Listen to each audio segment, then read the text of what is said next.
Welcome to the Unreliable Narrator, a pop culture podcast with me, Shabir. And me, Krish. Welcome back, Krish. Thanks for having me again, Shub. How you feeling? I'm feeling good today. How about you, man? I'm feeling good. I'm excited to talk about Inside Number 9. Me too. Now, you introduced me to this show. Exactly, yeah. And which is interesting because you're normally the one who introduces me to new shows, books, films. How the tables turn. Yeah, pulled out a reverse Uno card for that one. Yeah. So tell us, what is Inside Number 9? Well, basically, Inside Number 9 is a British comedy anthology series. It came out in 2014, and it's written by two guys, Steve Pemberton and Reece Shearsmith. It's a dark comedy, this one, isn't it? Yeah, it's. Do they call it a black comedy? Yeah, I think so. Is that racist? Don't think it relates to... I'm joking. Dark comedy, right? Yeah, good one. Anyways, Inside Number 9, this show reminds me of when lockdown first started, because when lockdown first started, I started working from home, and every time I'd clock out at 4:30, I'd jump onto Netflix or BBC iPlayer, because the show is split between those two streaming services. I think the newer series come out on iPlayer, and then obviously the older ones on Netflix. I'd jump on and I binge watch my way through, and I think I finished all 5 seasons within a week and a half. No way. Yeah, man. It was that good. They're like 20 minutes. They are short episodes, to be honest, so no surprise there. But I thought today, following on from last week's Black Mirror conversation, for some reason we decided to start with anthology shows. Not sure why. Yeah, I thought we'd talk a little bit about this show and our favourite episodes, as we did last time. Yeah. I've got 5 here. I'm sure you got... I've also got 5 and a couple of honourable mentions. Hopefully we can get to them. Yeah, I've got some honourable mentions. Perfect. I feel like there's just so many good episodes of this show. Like, we've watched this more recently than we did with Black Mirror. Yeah. Black Mirror, so hopefully we can talk about it with a bit more clarity. Exactly. I'm not guessing. I feel like we did say a lot of incorrect things last episode. Wait, do you think summaries about the episode do you mean? Do you think? I'll be honest with you, I was freestyling it from memory. Wow, what a professional. Well, there you go. That's how we do it. Do you know what I want to do this time? What's that? I want to go through, I want to tell you my 5 and you tell me your 5. Okay. Because I know for a fact we've got a lot of overlap. We will have overlap. But actually, I'm going to guess off the bat now. I think out of the 5, 2 or 3 is overlap. I know that's pretty much over half. That's pretty much the whole thing. The whole thing. But yeah, there's going to be 2 or 3 in there, in that list that we just completely like... You won't like at all, or maybe I won't like at all. Yeah. I have that feeling. Oh, do you reckon? Yeah. Well, we shall see. We'll see, because with Black Mirror one last week, we kind of had the same list, basically. It was just one episode. I think that was different. So we'll see how this one goes. I reckon it'll be the same for this. We'll see. But anyway, the listeners have been on the edge of their seats waiting for this. They've clocked out already. They've switched over to another podcast, mate. Watching Joe Rogan now. My list. I'm going to just list them off for you. La Couchette, 12 Days of Christine, The Bill, The Riddle of the Sphinx, and Misdirection. Hey. What's your list? Okay, so mine is The Riddle of the Sphinx, Misdirection, The Devil of Christmas, Tom and Jerry, and The Bill. Ooh, so is that 4? That's 3, I think, isn't it? That's 3, okay. That's a big overlap. I said the reason right. I wanted to do that is because we can sort of chat about it together. That's a good idea. The overlaps last week as well. Which one do you want to start with? That is a good question. Let's start with Misdirection. Okay.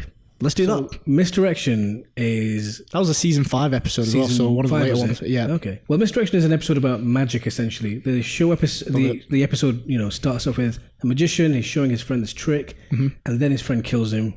I don't think they're actually friends. I think it's just a magician who's showcasing his trick to this other, magician that's up and coming.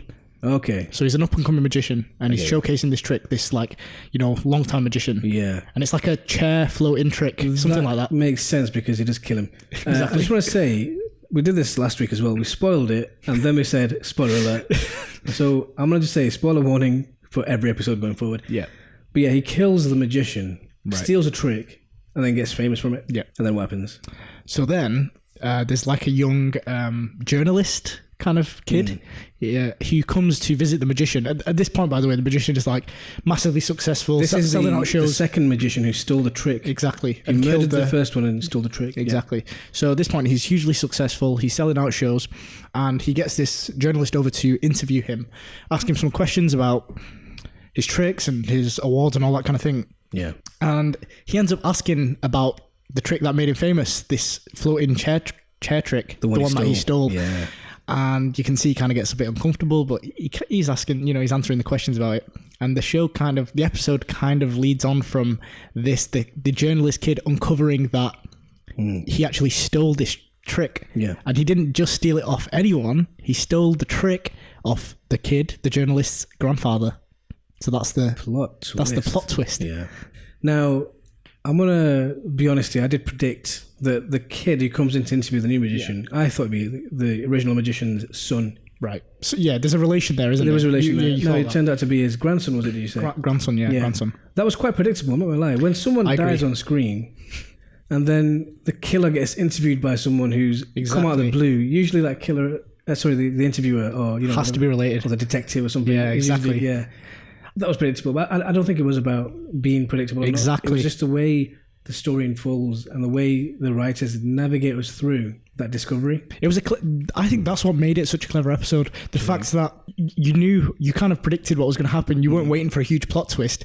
You were just waiting for how the events after that uncover. That is a good point to make. It wasn't that you were waiting for a plot twist because you predicted it. You predicted this plot twist. You were waiting to see how it unfolds from there. Exactly. It was a really good episode for me, and for you in particular, because you like magic. I love magic. I absolutely love magic. Nerd. No, but you can tell I got loads of girls in high school. I actually used to do card tricks in high school. And I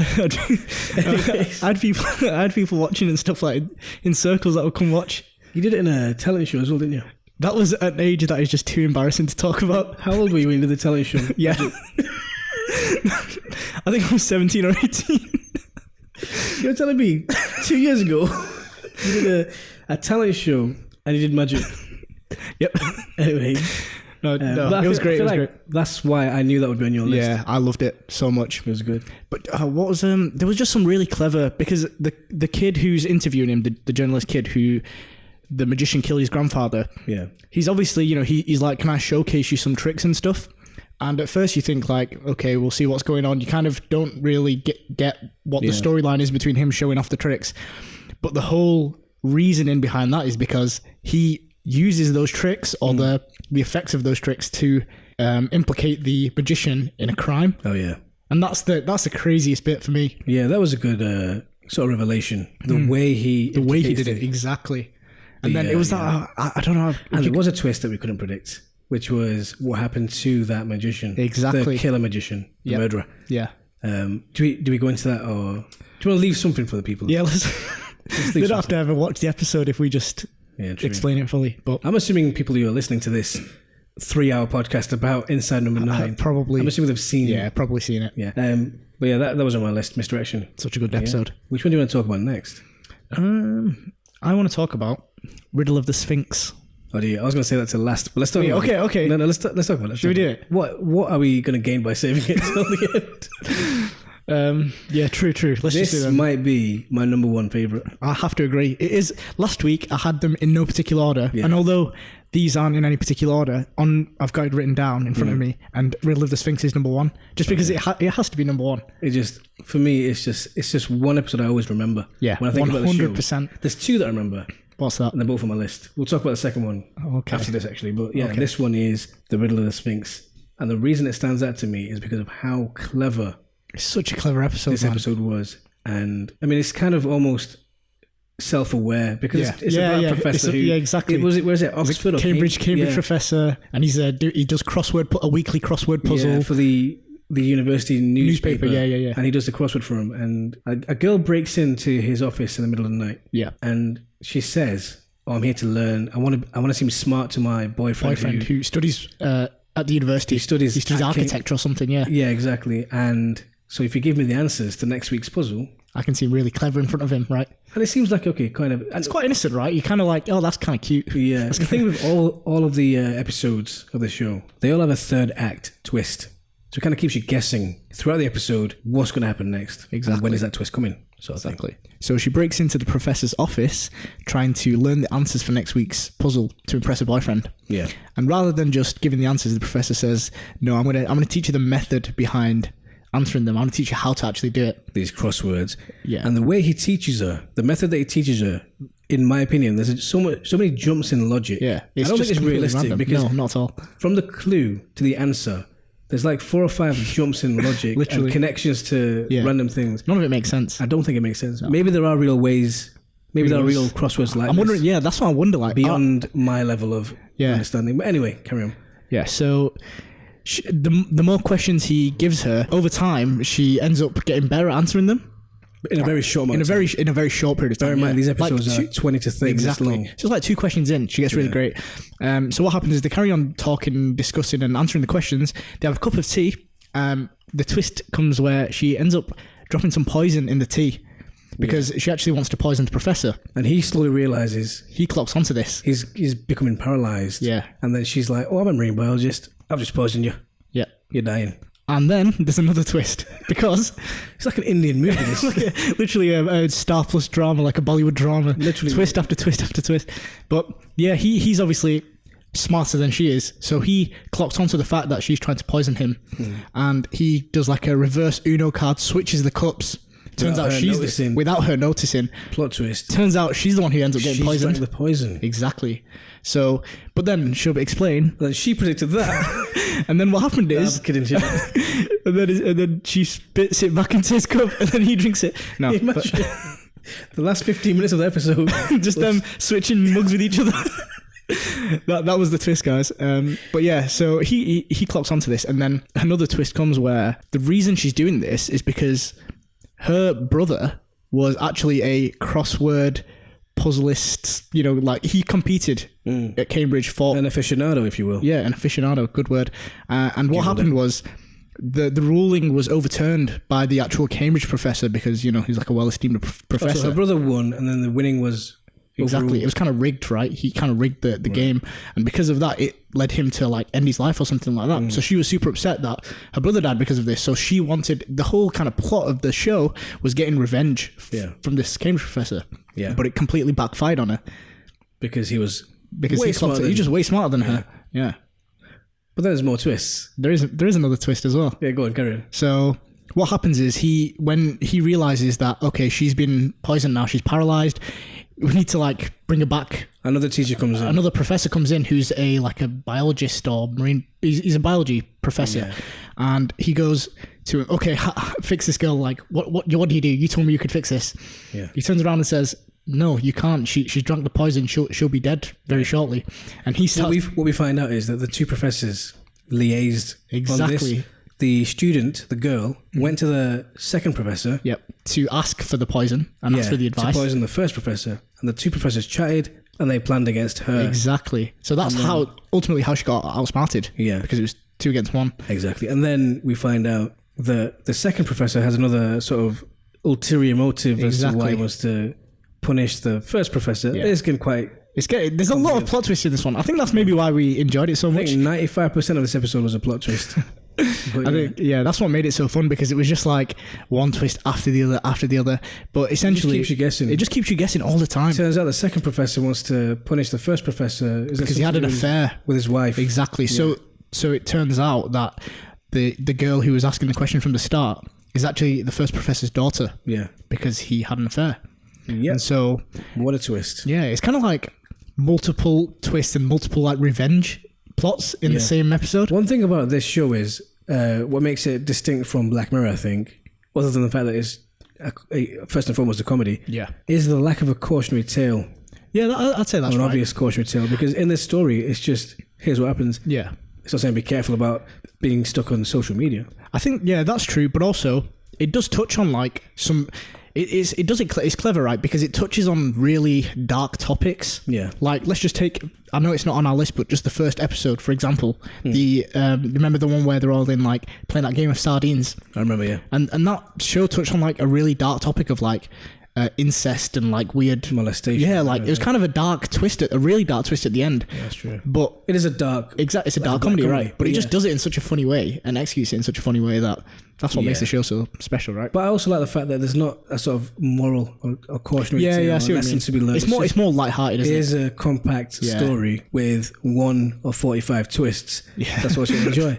Exactly.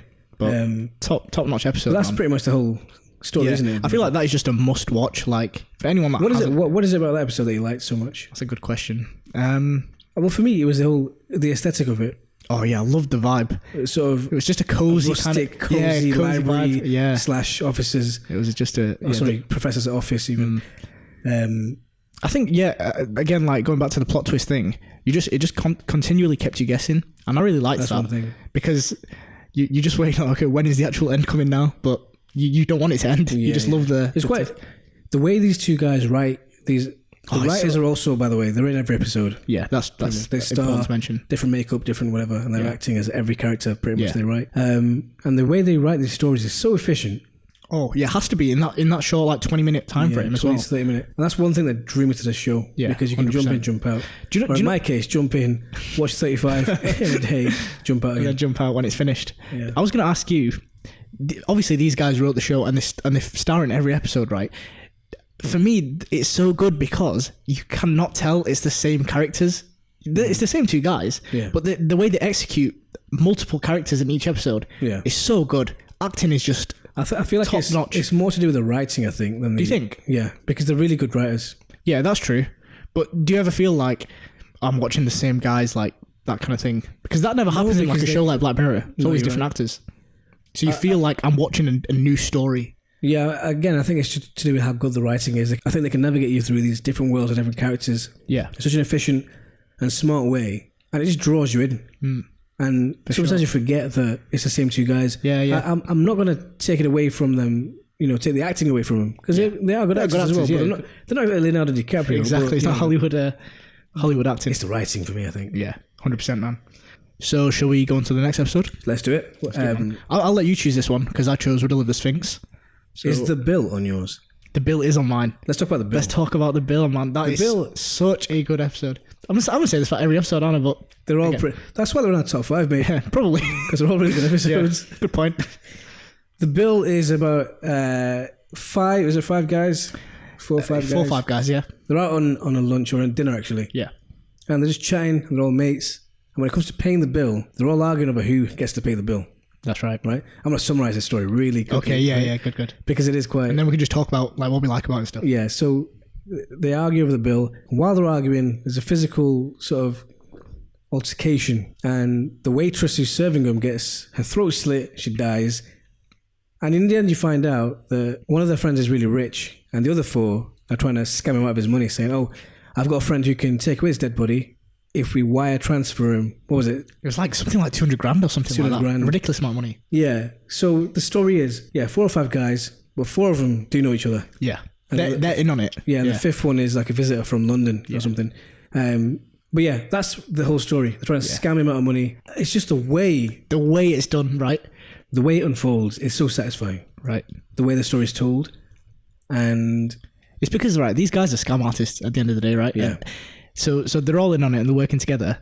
But we're watching it not knowing that. We only know that at the end. So third act, twist. Yeah, the third act, the twist, right? I think another thing with this episode, I find it really funny as well. This episode was hilarious. The whole show is quite funny. It's a comedy, but this episode in particular made me laugh a lot, I think. For anyone that's obviously watched the show, you know the one of the guys who's in on it, who's like super stingy and he's like bringing out coins, and the twist. Obviously, you see the twist at the end, but when they reveal who they all are, he's the guy who's in on it, the professor, the prof. Yeah, he's like the guy leading the gang. He's the leader, and he's the stingy. Yeah, but when they're acting their roles, playing the stingy. He's the wimpy, shy, sort of. I thought that was quite fragile, funny. Stingy guy. Yeah, it was such like a good twist. Clever. But it was funny. Him in particular, the stingy guy, so funny. His character. Oh yeah, it was just hilarious. And it just makes you think about people in real life that you know. I feel like we all know someone like that who's like that. Do you know what I mean? But yeah, what is it that you liked about this episode?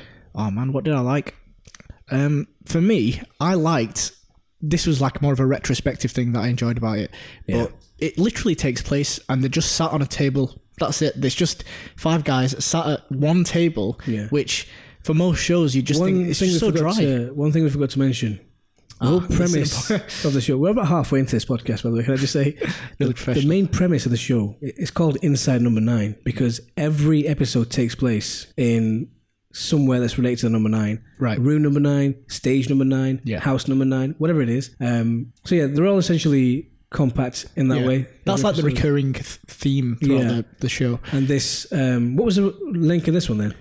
So I can't actually remember, I can't remember for life number 9. I feel like that is not really the most significant part of it. No, it's just that's just like a very fragile sort of connection to the title. But yeah, it's a good thing. Yeah, but smart little what was I saying? Easter egg. The fact that it just took place in one setting and it still managed to be funny and exciting. Yeah. And like there was a murder that happened in it, and or like a fake murder even. It was just the fact that it managed to execute all those things in one setting. That for me, that was my favourite part of the episode. Yeah. What about you? Yeah, I was going to say, this show in general is quite dialogue driven and character driven. 100%. And this episode, even more so, was completely like dialogue driven. The characters, the way they're chatting and navigating through the story to its... You're very attentive, aren't you? With like the things, with everything really. But with this one, you pick up on little things that they say, right? Yeah. Just and I feel like when you watch back, and we've rewatched the episode like probably a few times. Yeah. It's things in that dialogue between the guys that you're like, oh wow, like it's so important, and it gives the clues away towards the end. But little Easter eggs that they plant in. Exactly. So well written. Yeah. And then obviously just to mention like the guy who they're trying to scam. Yeah. He obviously finds out everything's revealed, so they get him in on it. They threaten his life, right? So then, then the next person. So then the kind of show restarts, and this same guy sitting around a table having a dinner, and then you find out they've got another rich friend. Yeah, and instead of a waitress, it's a waiter, and it's the guy they were trying to scam in the first part. Yeah, I thought it was a nice, like cyclical. When he figured out the plan, he was sort of blackmailed into taking part in the next scam. They can't let him out. It's such a so clever, man. Standout episode for me. 100%. Yeah. So what's have you got? I feel like those are the three that we both shared. I feel like they are. They're the only ones that overlapped. I've got 12 Days of Christine on here. Is that on yours? No, that isn't on mine. Although it was a great episode. I thought it would be on yours. Yeah, it isn't. Have you got La Couchette on yours? I haven't either, but I love that one as well. So we'll both have to talk about them. Yeah, 100%. What's the last two on yours? So it's The Devil of Christmas and Tom and Jerry. You know, The Devil of Christmas was nearly on mine. I know. I feel like it would be. Yeah, nearly on mine. Tom and Jerry is an honourable mention. For you, right? For me, yeah. It was just a great episode. For me also, what things are you looking for when you say this is going on my top 5 for Inside Number 9 specifically? So for me, it comes down to what I can remember. Yeah. What comes to my head straight away when I think of the show. This was the same with Black Mirror. When we were looking at sort of revisiting and talking about that show. Yeah. I just try to remember which ones I like the most. I think that's the same for me. That's basically the only criteria I base it on. Rewatch value. Yeah, pretty much, yeah. Rewatch value. Yeah. So today, before we recorded this, I went through every episode and trying to sort of reminisce and see which one comes to the front of your mind. Just gather my emotions. Yeah. No, it was good, and so yeah, that's what I was looking for. Yeah. Which stories I remembered, which stories had the most sort of resonance with me. Yeah. Nice. What about you? Yeah, I'd say mainly rewatch value, to be honest. I just think rewatch value, and then how... Yeah, basically the same as you. How it made me feel, like that's such a big thing. Like, what did I feel like? For me, like for example, The Devil of Christmas. That one for me had the biggest twist. One of the biggest twists. I think we'd have to. It was just there was two things that really stood out for me on that episode, which I've gone. I might as well talk about it now. Let's talk about The Devil of Christmas. So that's the season 3 episode. Yeah, and it's different in the sense that. Already is different from the vibe. This one was set like in something like the 70s or 80s. You could tell it was like meant to have this like old school vibe. Almost like a VHS. Yeah, VHS style vibe. Yeah. And the premise of the show is there's this family, and they come to like this, like it's like a chalet or suite. It's like a Christmas, what's the word? Cabin, right? Yeah, Christmas time. Yeah, what were you trying to say? I don't know. I thought chalet, but is that like a Swiss French chalet? I don't know what I'm trying to say. No idea what that is. Yeah, but it's like a cabin, right? Yeah, cozy little cabin. I love the vibe already. It was like a cozy Christmas cabin time, old school nostalgic vibe. That's the first thing I loved about it. Yeah, and you find out it's like this family, and they're all actors, so they're playing a role for a movie within a show. It's a show within a show. Yeah. They're filming for this Christmas special. Right? And the Christmas special is talking about like Nicholas, obviously Saint Nicholas, like Santa, who's if you're good he gives you gifts. If you're bad, however, there's this demon monster who'll punish you called Krampus. Krampus, yeah. Yeah, Krampus exists outside of Inside Number 9. I think it's a story, isn't it? Yeah, it's a story. They didn't invent this for the show. No, yeah. They're just using it as a storyline. But yeah, so they're going through, and all these actors are playing their role, and there's it's just like a standard typical family, right? You've got a wife and a husband and 2 or 3 maybe kids, I can't remember, but the Krampus comes to haunt them in this story, and the twist at the end happens, and it's such a big twist for me, is that the wife of the show, in the show, the actress, she ends up. How do I say this? I can't think of a phrasing, but in English. Yeah, I was gonna say in French, mate. But yeah, she Listen, I was trying to sound posh, right? But never mind. That's me told. We appreciate articulation. Yeah. We don't do it, but we appreciate it. We appreciate it. But yeah, the twist comes where she thinks she's just playing the role in this scene, and it's a regular scene that happens in this bedroom, but instead these other guys come out, and she gets chained to the bed in real life, in whilst they're filming, outside of the show that they're filming. Exactly, outside of the show they're filming. So basically, the script has been broken. She doesn't know that this is meant to happen. They come, and then someone dressed as the Krampus character basically comes and kills her, beheads her. Yeah. And then the screen turns to black. And that's the whole episode, pretty much. It is, and then at the end, you see a police station interview. And what's happening also, just to mention, throughout the kind of show, you see a director's commentary, kind of. Oh, yeah. You see the show within the show being commentated on. Yeah. And what's happening is when it switches to the end, after this woman is being killed, you find out it's a police station interview, interviewing the director, who's obviously committed a crime. And he's being asked why did you do this and all that kind of stuff. So that was, because for me, that gave me chills when I found out, it genuinely gave me chills when I found out this guy directed a movie, and it was a snuff film. She got killed. It was pretty much a snuff film. I like the whole the director's commentary turns out to be a police sort of interview. That was so clever, wasn't it? Twist, yeah. I think that was a key bit to mention. But yeah, it's such a memorable episode, man. Yeah. I feel like everyone should watch that. Love the vibe, love the story. Might love not need to anymore. You've told them the whole. I've told them every little detail of the show, but don't know what the whole point of this podcast is. Let's ruin episodes for people who've never seen it before. But anyway, my next one. Yeah. For new viewers who want to watch the show, what's to spoil it for you? La Couchette. I want to talk about La Couchette.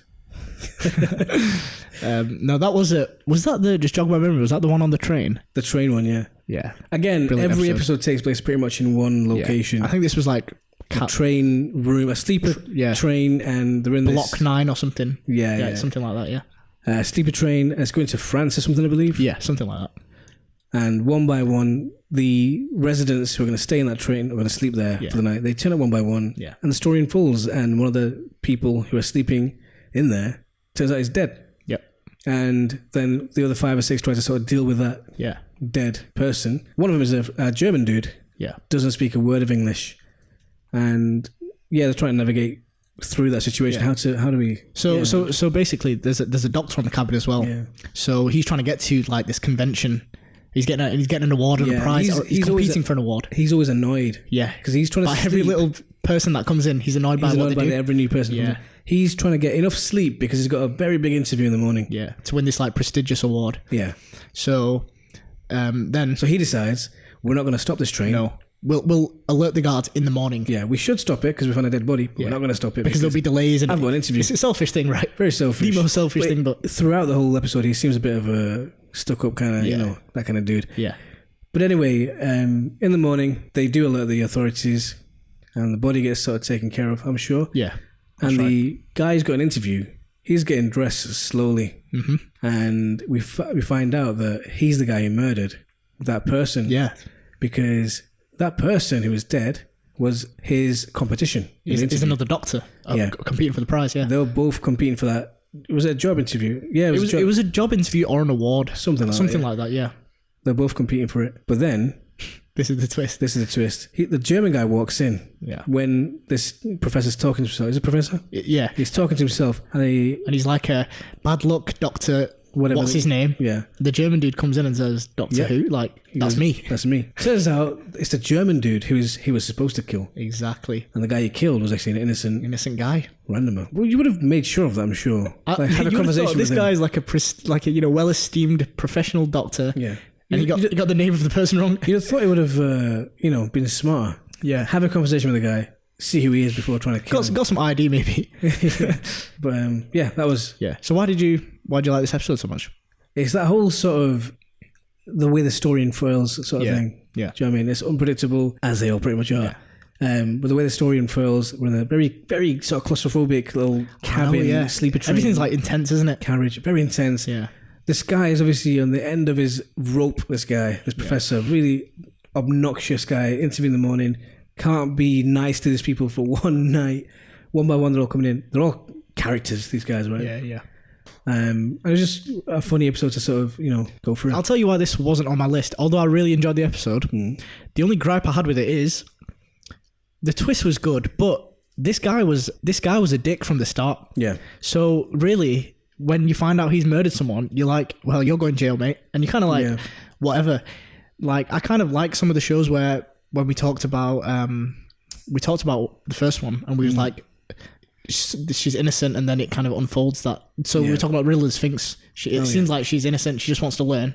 Turns out she's trying to poison the professor. Yeah. That's a twist and there's like character development. With this one, he's just like awful throughout. Consistently, a horrible guy. So you kind of don't feel sorry for him as much. Yeah. So, but other than that, like, such a sick episode. Yeah, I think all the characters in this episode were pretty consistent. Yeah. But the story sort of the revelations, I really enjoyed that. Plus the ambiance, the atmosphere of the episode was really.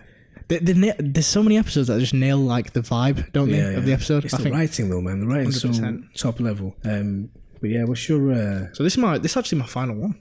Oh, is it? Yeah, it is. Yeah, and that's Tom and Jerry. Okay.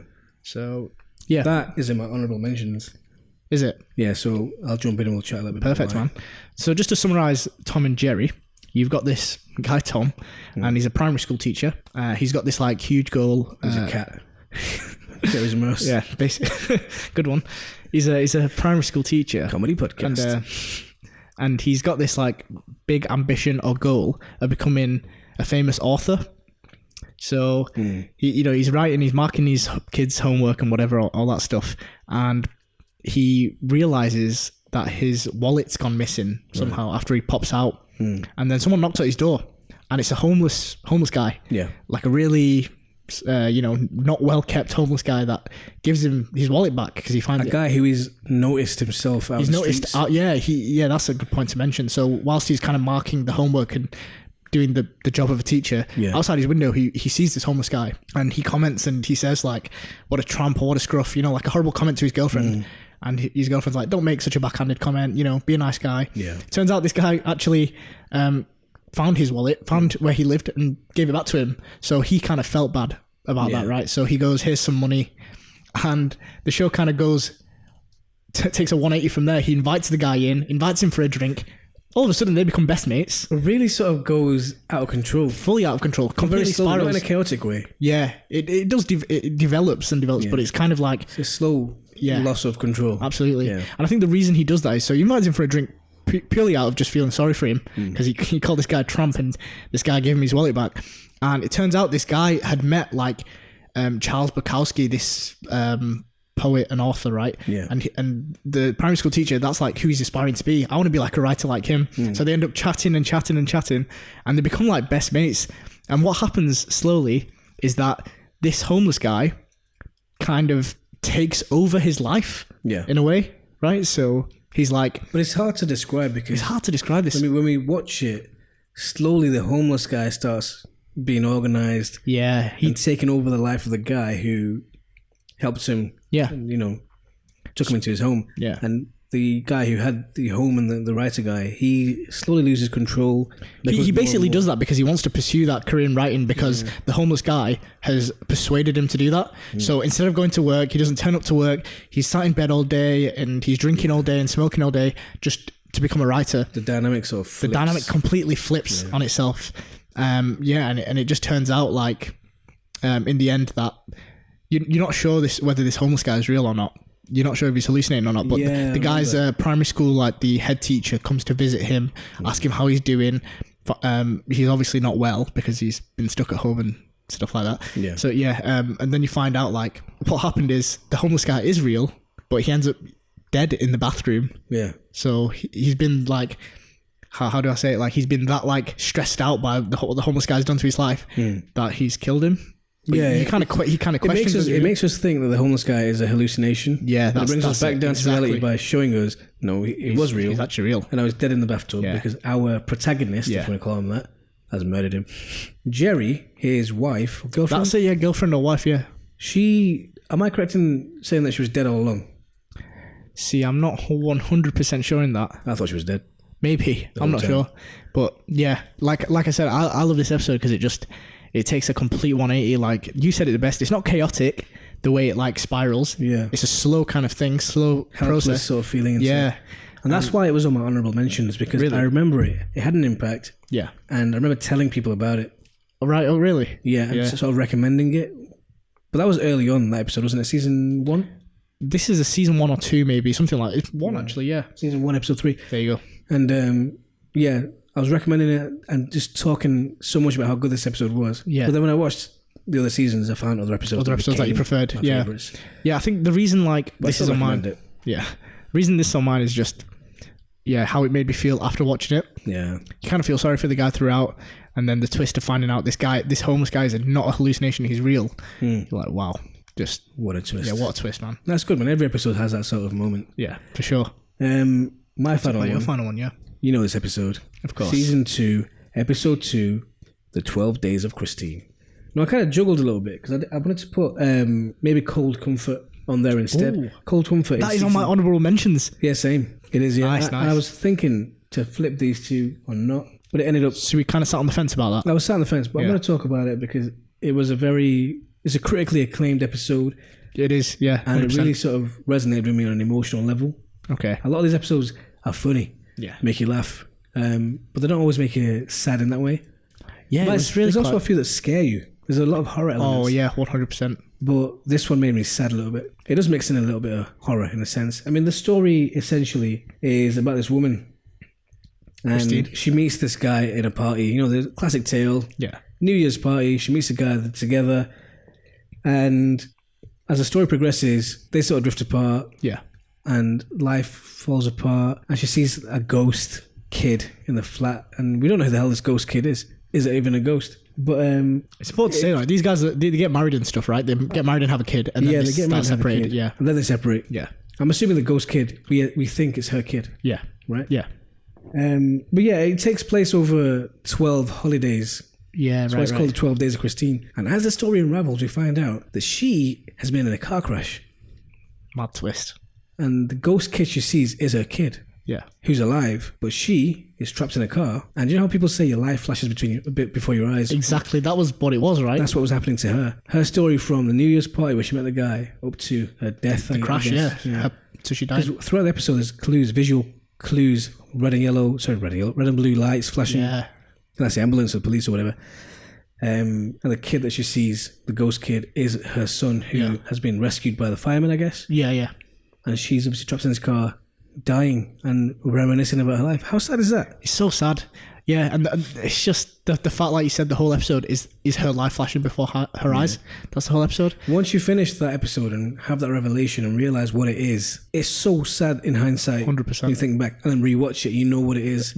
This definitely has rewatch value, and the reason it does, not just because of the storyline and stuff, you have to rewatch it because every time you do, you find out more clues. More clues, in the episode, because more you just the episode rather doesn't directly put your attention towards those during the show because No. it doesn't really just have time to do It that. doesn't sort of point you in the direction and say, hey, look at us. Look So at you us. have to watch back to figure So those little things smart out. and so subtle and so, such a smart way of doing It's sad though, isn't it? thing. But Such a sad episode, man. But it made my list in the end. Yeah. So tell us why. Let's talk about Cold Comfort. You'll have to actually. I know I put it down, but I actually can't remember right now. It's the call center one. That's it. We both really enjoyed this. We watched this one like recently. I watched as it well. recently. I really love Cold Comfort. Just because and it's another smart episode. 100%. Very simple format again. A guy starts a new job in a call center and It's a suicide hotline. a suicide hotline. Yeah. A lot of weird shit happens. People call in. I mean, do you remember much about the episode? So yeah, so he'd been trained and he answers this call and it's a young girl, a teenage girl, and she's talking about how she wants to end her life. So you're like, geez, this is quite heavy. And on his first day. on his first day as well, yeah. So he's trying to talk her, out of this, so she doesn't do it. And then the call, like, kind of, she leaves him hanging. So he's like completely distraught. It's his first day. He failed to. He assumes that this girl might have killed done herself, something right? regrettable. Yeah, 100%. So, but it turns out a few days later he gets another call. Yeah. And it's the same girl, Same person. the same voice of that girl. He And it's important to suspects- say the same voice of that girl. And he suspects it's a prank. Yeah, he thinks he's being messed around with. It's a sick prank. He thinks it's funny, that kind of thing, innit? And then he kind of, he's very angry, understandably at this point. Yeah. Girl ends up hanging up. He's worried again. So the twist of the show comes where the voice of this teenage girl turns out to actually be the manager of the call center. Yeah, a man. The man is a man, by the way. He's a man. Who's playing a sick prank. Yeah. And what he loves doing is the show visually, the way it works is it's using CCTV footage of each of the callers' desks to show you what's going on at different times. Yeah, it's not traditionally filmed. It's almost like that Facebook movie or whatever, people talking through webcams. Right, yeah. So in this one, we're sort of looking at sort of his webcam and CCTV footage from the corner of the room, that kind of thing. Yeah. Really, the episode was eerie. For me, it's creepy. I liked it because it was a distinct visual aesthetic in this episode. It really sticks in your mind, doesn't it? Yeah. So this man, the manager of the hotline, he turns out to be the teenage girl, and he's like a sick guy who loves playing pranks on his workers, and he's doing it on the new guy who started. What a twist! Really weird when you find out that a grown man is doing the voice of a teenage girl. But yeah, again, it stuck in my mind, that episode. I was really torn between that. Yeah, why?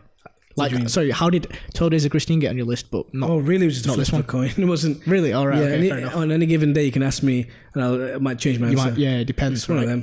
And there's a few others on my honourable mentions. Let's go for it. Yeah, tell me about them. So Tom and Jerry was on there, but we've talked about that. Yeah. Well, the other one was Seance. Oh, Seance. I can't remember this. Was an episode. It's about. I think it was another TV show. They're filming a TV show. This mystical seance. Oh, I do remember this. This was talking with the supernatural beings and all that kind of stuff. Right. But the reason I didn't stay on my top 5 list was because I watched it ages ago and I watched it once. I don't remember it enough. There wasn't that rewatch value as well, right? There might have been, but I don't. I just remember that I liked it. Yeah. So I put it on my list. And I thought, from my personal sort of preferences, I like horror. I like supernatural, that kind of thing. And I thought, I remember liking this a lot. Yeah. So I have to put it in my mentions. There's one on mine. What would have helped? What's that? If I rewatched it before talking about Probably. it. We'll be a bit more prepared. Yeah. Another one that's on mine, and do you know what? This episode kind of has a similar vibe. Yeah. Not visually, but a similar vibe to Cold Comfort, and it's To Have and To Hold. I really like that episode. So that's it's a story of a man and a woman. There's a couple, and they kind of like, you can tell they're an older married couple, and the marriage has kind of become a bit stale. Right. He's a wedding photographer. I remember this episode. She kind of despises the fact that he pours his heart and soul into these couples who are his clients, yet he can't give any love or attention to his wife. And what happens is he has like a red room type thing where they develop the dark room, right? Yeah. I think a red room is something else. But he's developing the photos down there, and he spends the large bulk of his time there. And what happens is, in that dark room, he actually has like a little basement, hidden basement there. A secret little trap door. And he's keeping a woman there who turns out was their ex-cleaner who the wife thought got fired months ago. Yeah.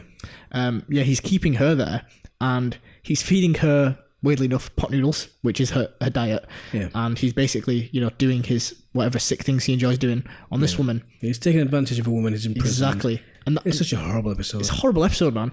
And the end is just like, it gives you the shivers, but then the twist at the end where the wife discovers this because she plans a spontaneous trip to Paris. Yeah. The flight's tomorrow, she says. He's obviously, the first thing he says is, how can I go to Paris? Yeah. There's a woman in the basement that I need to feed. That's kind of the twist. And then when they kind of find this out, he falls down the stairs, and then it turns out that he ends up getting locked in the basement. Yeah. There is a sort of nice... I say nice, yeah, but... He gets whatever he deserves. Yeah, he gets what he deserves back. It's just desserts. Exactly. I think that had to be on my... It was just a creepy one. I feel like... like you said, I love the horror ones. I love the eerie episodes.